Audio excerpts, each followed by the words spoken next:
La Bible Louis II, introduction à la première épître selon Jean. La première épître de Jean n'est pas signée, mais elle sonne dès les premiers mots pour l'écrit d'un témoin oculaire de la vie du Sauveur. Elle s'ouvre par un préambule solennel qui rappelle le prologue de l'Évangile. Les idées exprimées comme les termes employés sont semblables. Des rapprochements avec l'Évangile se présentent à chaque ligne de l'épître, même langage inimitable dans sa limpide simplicité et sa sublime grandeur, même marche de la pensée qui revient sur elle-même et s'élève graduellement comme dans une spirale, même profondeur du sentiment religieux et même contemplation intuitive de la vérité qui pénètre jusqu'à ce qu'il y a de plus intime dans la communion de l'âme avec Dieu. Rempli des enseignements de son maître, le disciple est transporté par eux à une hauteur d'où la vie en Dieu lui apparaît dans un contraste absolu avec la vie du monde. L'homme est dans la lumière ou dans les ténèbres, dans la vérité ou dans le mensonge. Il aime ou il est. Il est dominé tout entier par l'amour du monde ou par l'amour du Père. Il est enfant de Dieu ou enfant du diable, dans la vie ou dans la mort. Les mêmes antithèses absolues se retrouvent dans l'Évangile.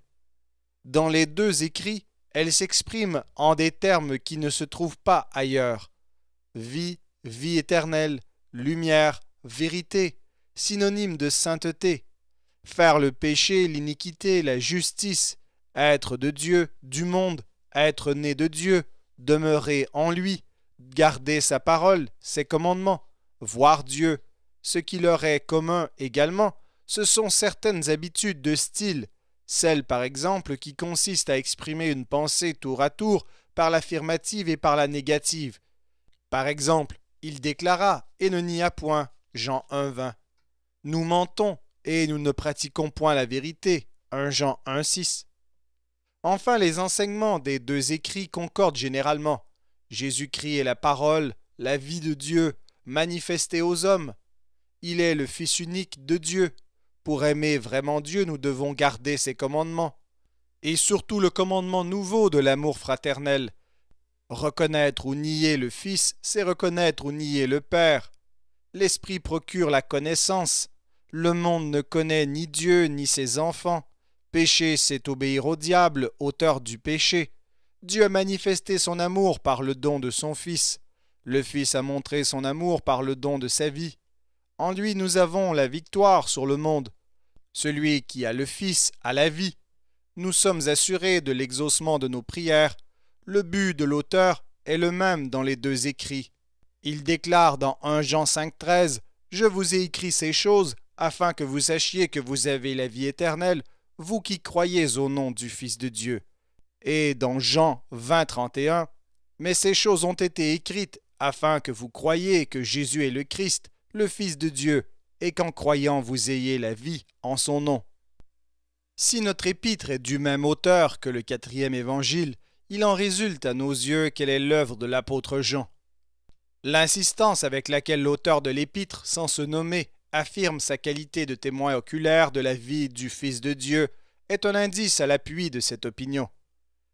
On a contesté que cet écrit fût une lettre.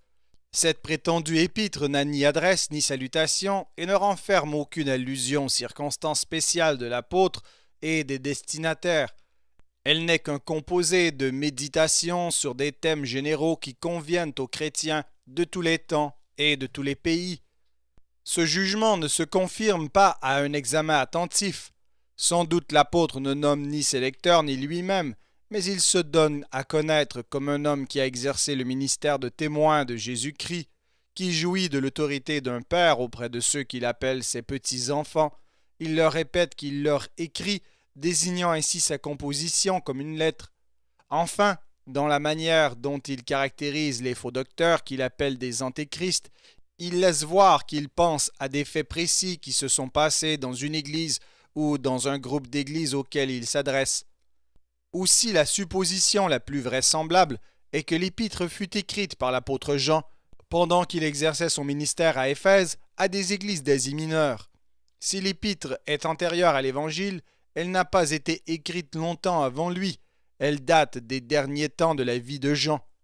Le but de l'apôtre paraît complexe. Il ne veut pas seulement combattre les faux docteurs, car s'il met en garde contre leur influence, il les caractérise comme déjà séparés des églises et rend à ses lecteurs le témoignage de les avoir vaincus. On s'est demandé à quelle tendance appartenaient ses adversaires. La plupart des historiens les désignent d'une manière générale comme des Docètes qui n'attribuaient à Jésus-Christ qu'une apparence humaine et niaient la réalité de son incarnation, voir 1 Jean 4,2. D'éminents critiques ont reconnu dans les erreurs combattues la doctrine de Cérinthe. D'après Irénée, Cérinthe enseignait que Jésus n'était qu'un simple homme. À son baptême, le Christ divin s'unit à lui par l'Esprit qu'il reçut alors dans sa plénitude. Il l'abandonna de nouveau aux approches de la mort. Ainsi, les faux docteurs combattus par Jean niaient que Jésus fût le Christ. Ils admettaient que le Christ était venu avec l'eau seulement, c'est-à-dire dans l'acte du baptême, mais non avec le sang, c'est-à-dire qu'il n'était plus présent dans l'homme Jésus au moment où celui-ci mourait. Mais cette intention de polémiser contre l'hérésie de Cérinthe et de défendre la vraie doctrine sur la personne de Jésus-Christ est secondaire dans l'Épître. Il en est de même des avertissements que l'auteur adresse à ses lecteurs pour les prémunir contre l'amour du monde. Son but est bien un but pratique. Il a en vue le développement de la vie chrétienne, mais il ne veut pas seulement réagir contre les tendances antinomiennes qui poussaient à un libertinage affranchi de toute loi, ou contre des disciples de Paul qui, se fondant sur la justification par la foi, méconnaissaient la nécessité de la sanctification. Mais cette intention négative de réfuter une erreur n'est pas la pensée dominante d'une épître où règne le ton de l'affirmation. Son but principal, l'apôtre l'énonce dès les premiers mots. La vie a été manifestée, nous l'avons vue, et nous vous l'annonçons, afin que vous soyez aussi en communion avec nous. Or notre communion est avec le Père et avec son Fils, Jésus-Christ. La communion avec Dieu par Jésus-Christ, son Fils, source de la vie véritable et éternelle, tel est le grand sujet de l'Épître, telle est la conception du salut que Jean expose, ou plutôt l'expérience vivante qu'il engage ses lecteurs à faire toujours plus complètement, de sorte qu'ils soient en communion avec lui et rendent ainsi sa joie parfaite. Et dans le cours de son écrit, il leur signale tout ce qui serait un obstacle à cette communion: péché, amour du monde, fausse idée de la personne du Christ, haine des frères, et les conditions qu'ils doivent remplir pour la posséder pleinement: la sanctification qui nous permet de demeurer en Dieu, qui est lumière, l'amour par lequel nous demeurons en Dieu, qui est amour. Cet écrit est plus difficile à analyser qu'aucun autre du Nouveau Testament. Les divisions les plus diverses ont été proposées. Plusieurs critiques renoncent à y découvrir un plan suivi. D'aucuns estiment que c'est une erreur d'en chercher un.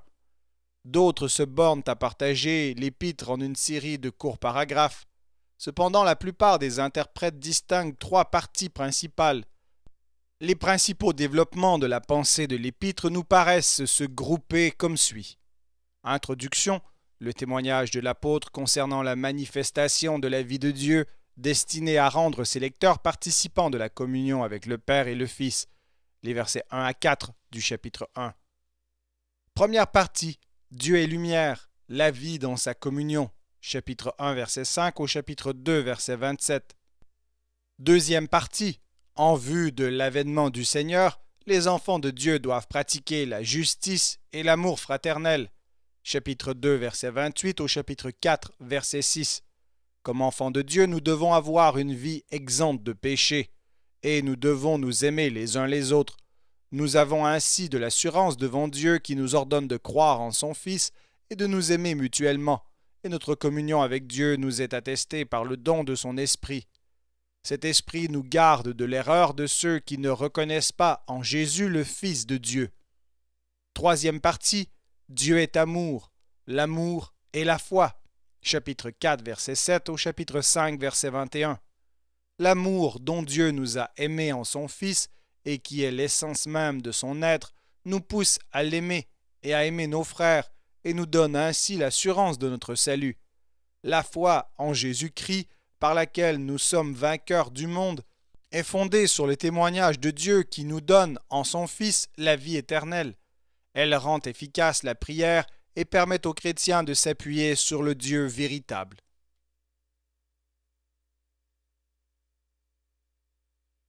Première épître de Jean, chapitre 1. Ce qui était dès le commencement, ce que nous avons entendu, ce que nous avons vu de nos yeux, ce que nous avons contemplé et que nos mains ont touché concernant la parole de vie. Car la vie a été manifestée, et nous l'avons vue, et nous lui rendons témoignage, et nous vous annonçons la vie éternelle qui était auprès du Père et qui nous a été manifestée. Ce que nous avons vu et entendu, nous vous l'annonçons à vous aussi, afin que vous aussi vous soyez en communion avec nous. Or, notre communion est avec le Père et avec son Fils, Jésus-Christ, et nous écrivons ces choses afin que notre joie soit parfaite. La nouvelle que nous avons apprise de lui et que nous vous annonçons, c'est que Dieu est lumière et qu'il n'y a point en lui de ténèbres. Si nous disons que nous sommes en communion avec lui et que nous marchions dans les ténèbres, nous mentons et nous ne pratiquons pas la vérité. Mais si nous marchons dans la lumière comme il est lui-même dans la lumière, nous sommes mutuellement en communion, et le sang de Jésus, son Fils, nous purifie de tout péché.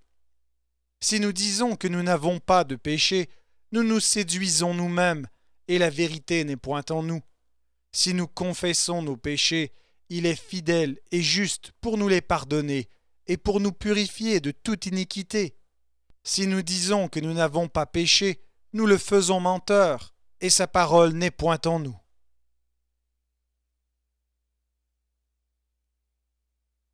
Première épître de Jean, chapitre 2. Mes petits enfants, je vous écris ces choses afin que vous ne péchiez point. Et si quelqu'un a péché, nous avons un avocat auprès du Père, Jésus-Christ, le juste. Il est lui-même une victime expiatoire pour nos péchés, non seulement pour les nôtres, mais aussi pour ceux du monde entier. Si nous gardons ses commandements, par là nous savons que nous l'avons connu.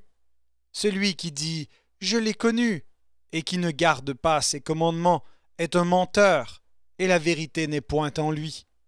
Mais celui qui garde sa parole, l'amour de Dieu est véritablement parfait en lui. Par là nous savons que nous sommes en lui. Celui qui dit qu'il demeure en lui doit marcher aussi comme il a marché lui-même.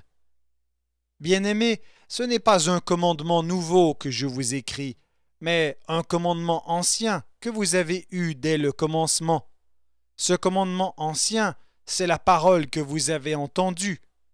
Toutefois, c'est un commandement nouveau que je vous écris, ce qui est vrai en lui et en vous, car les ténèbres se dissipent et la lumière véritable paraît déjà. Celui qui dit qu'il est dans la lumière et qui est son frère est encore dans les ténèbres. Celui qui aime son frère demeure dans la lumière, et aucune occasion de chute n'est en lui. Mais celui qui est son frère est dans les ténèbres. Il marche dans les ténèbres, et il ne sait où il va, parce que les ténèbres ont aveuglé ses yeux. Je vous écris, petits enfants, parce que vos péchés vous sont pardonnés à cause de son nom. Je vous écris, Père, parce que vous avez connu celui qui est dès le commencement. Je vous écris, jeunes gens, parce que vous avez vaincu le malin. Je vous ai écrit, petits enfants, parce que vous avez connu le Père. Je vous ai écrit, Père, parce que vous avez connu celui qui est dès le commencement. Je vous ai écrit, jeunes gens, parce que vous êtes forts, et que la parole de Dieu demeure en vous, et que vous avez vaincu le malin. N'aimez point le monde, ni les choses qui sont dans le monde. Si quelqu'un aime le monde, l'amour du Père n'est point en lui. Car tout ce qui est dans le monde, la convoitise de la chair, la convoitise des yeux et l'orgueil de la vie, ne vient point du Père, mais vient du monde. Et le monde passe, et sa convoitise aussi, mais celui qui fait la volonté de Dieu demeure éternellement. Petits enfants, c'est la dernière heure, et comme vous avez appris qu'un antéchrist vient, il y a maintenant plusieurs antéchrists. Par là nous connaissons que c'est la dernière heure. Ils sont sortis du milieu de nous, mais ils n'étaient pas des nôtres. Car s'ils eussent été des nôtres, ils seraient demeurés avec nous. Mais cela est arrivé afin qu'il fût manifeste que tous ne sont pas des nôtres. Pour vous, vous avez reçu l'onction de la part de celui qui est saint, et vous avez tous de la connaissance. Je vous ai écrit, non que vous ne connaissiez pas la vérité, mais parce que vous la connaissez, et parce qu'aucun mensonge ne vient de la vérité. Qui est menteur, sinon celui qui nie que Jésus est le Christ? Celui-là est l'Antéchrist, qui nie le Père et le Fils. Quiconque nie le Fils n'a pas non plus le Père. Quiconque confesse le Fils a aussi le Père. Que ce que vous avez entendu dès le commencement demeure en vous. Si ce que vous avez entendu dès le commencement demeure en vous, vous demeurerez aussi dans le Fils et dans le Père. Et la promesse qu'il nous a faite, c'est la vie éternelle. Je vous ai écrit ces choses au sujet de ceux qui vous égarent. Pour vous, l'onction que vous avez reçue de lui demeure en vous, et vous n'avez pas besoin qu'on vous enseigne, mais comme son onction vous enseigne toutes choses, et qu'elle est véritable, et qu'elle n'est point un mensonge, demeurez en lui, selon les enseignements qu'elle vous a donnés. Et maintenant, petits enfants, demeurez en lui, afin que lorsqu'il paraîtra, nous ayons de l'assurance, et qu'à son avènement, nous ne soyons pas confus et éloignés de lui. Si vous savez qu'il est juste, reconnaissez que quiconque pratique la justice est né de lui.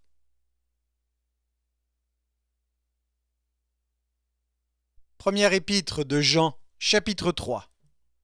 Voyez quel amour le Père nous a témoigné pour que nous soyons appelés enfants de Dieu. Et nous le sommes. Si le monde ne nous connaît pas, c'est qu'il ne l'a pas connu.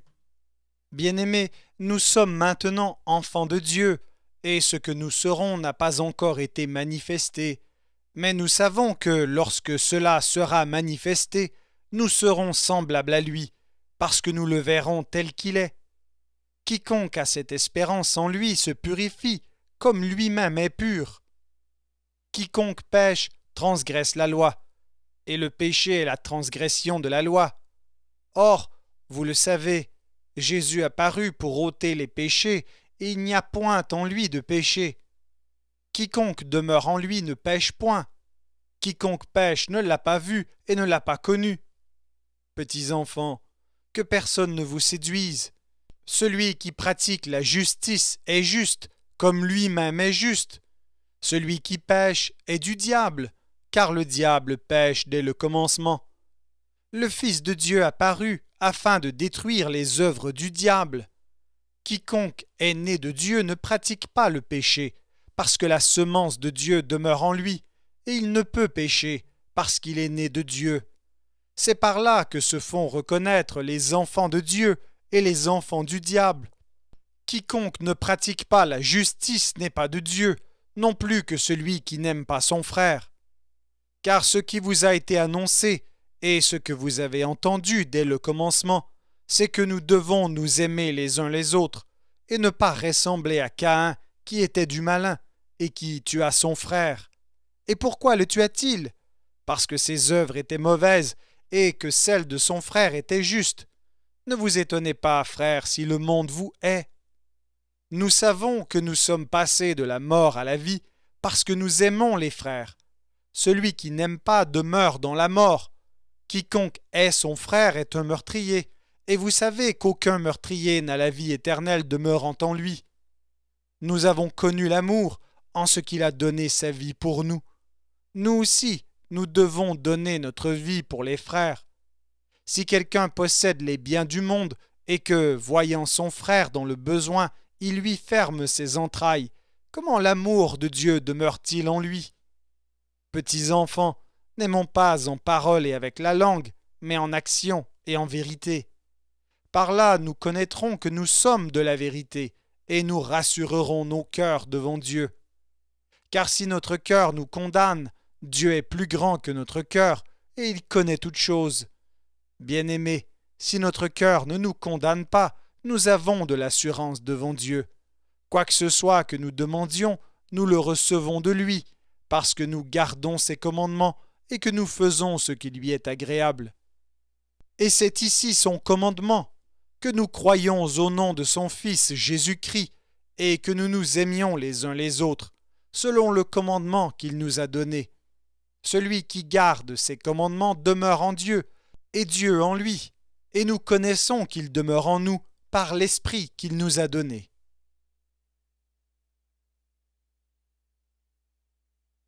Première épître de Jean, chapitre 4. Bien-aimés, n'ajoutez pas foi à tout esprit, mais éprouvez les esprits pour savoir s'ils sont de Dieu, car plusieurs faux prophètes sont venus dans le monde. Reconnaissez à ceci l'Esprit de Dieu. Tout esprit qui confesse Jésus-Christ venu en chair est de Dieu, et tout esprit qui ne confesse pas Jésus n'est pas de Dieu. C'est celui de l'Antéchrist dont vous avez appris la venue et qui maintenant est déjà dans le monde. Vous, petits enfants, vous êtes de Dieu, et vous les avez vaincus, parce que celui qui est en vous est plus grand que celui qui est dans le monde. Eux, ils sont du monde, c'est pourquoi ils parlent d'après le monde, et le monde les écoute. Nous, nous sommes de Dieu. Celui qui connaît Dieu nous écoute. Celui qui n'est pas de Dieu ne nous écoute pas.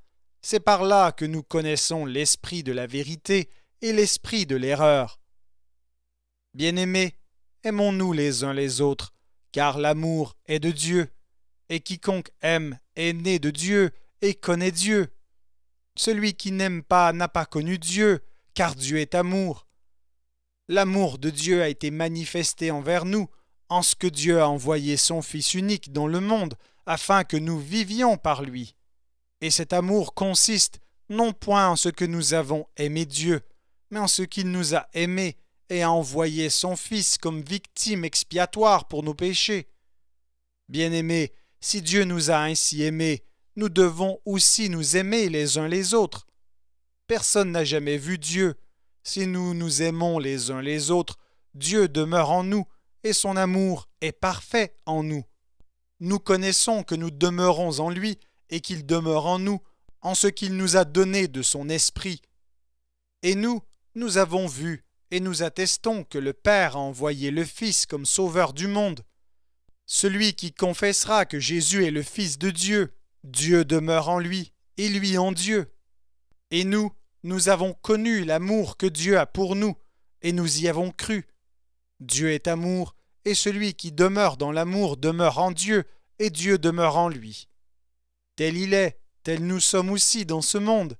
C'est en cela que l'amour est parfait en nous, afin que nous ayons de l'assurance au jour du jugement.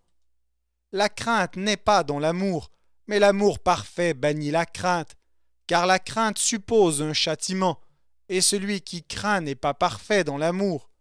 Pour nous, nous l'aimons, parce qu'il nous a aimés le premier. Si quelqu'un dit « J'aime Dieu » et qu'il haïsse son frère, c'est un menteur. Car celui qui n'aime pas son frère qu'il voit, comment peut-il aimer Dieu qu'il ne voit pas? Et nous avons de lui ce commandement, que celui qui aime Dieu aime aussi son frère.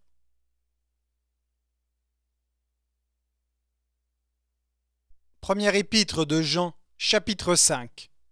Quiconque croit que Jésus est le Christ est né de Dieu, et quiconque aime celui qui l'a engendré aime aussi celui qui est né de lui. Nous connaissons que nous aimons les enfants de Dieu lorsque nous aimons Dieu et que nous pratiquons ses commandements. Car l'amour de Dieu consiste à garder ses commandements, et ses commandements ne sont pas pénibles, parce que tout ce qui est né de Dieu triomphe du monde, et la victoire qui triomphe du monde, c'est notre foi. Qui est celui qui a triomphé du monde, sinon celui qui croit que Jésus est le Fils de Dieu? C'est lui, Jésus-Christ, qui est venu avec de l'eau et du sang, non avec de l'eau seulement, mais avec de l'eau et avec le sang. Et c'est l'Esprit qui rend témoignage, parce que l'Esprit est la vérité. Car il y en a trois qui rendent témoignage, l'Esprit, l'eau et le sang, et les trois sont d'accord. Si nous recevons le témoignage des hommes, le témoignage de Dieu est plus grand, car le témoignage de Dieu consiste en ce qu'il a rendu témoignage à son Fils. Celui qui croit au Fils de Dieu a ce témoignage en lui-même. Celui qui ne croit pas Dieu le fait menteur, puisqu'il ne croit pas au témoignage que Dieu a rendu à son Fils. Et voici ce témoignage, c'est que Dieu nous a donné la vie éternelle, et que cette vie est dans son Fils. Celui qui a le Fils a la vie, celui qui n'a pas le Fils de Dieu n'a pas la vie. Je vous ai écrit ces choses afin que vous sachiez que vous avez la vie éternelle, vous qui croyez au nom du Fils de Dieu. Nous avons auprès de lui cette assurance que si nous demandons quelque chose selon sa volonté, il nous écoute. Et si nous savons qu'il nous écoute, quelque chose que nous demandions, nous savons que nous possédons la chose que nous lui avons demandée.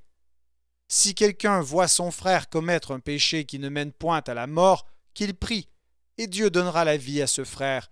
Il la donnera à ceux qui commettent un péché qui ne mène point à la mort.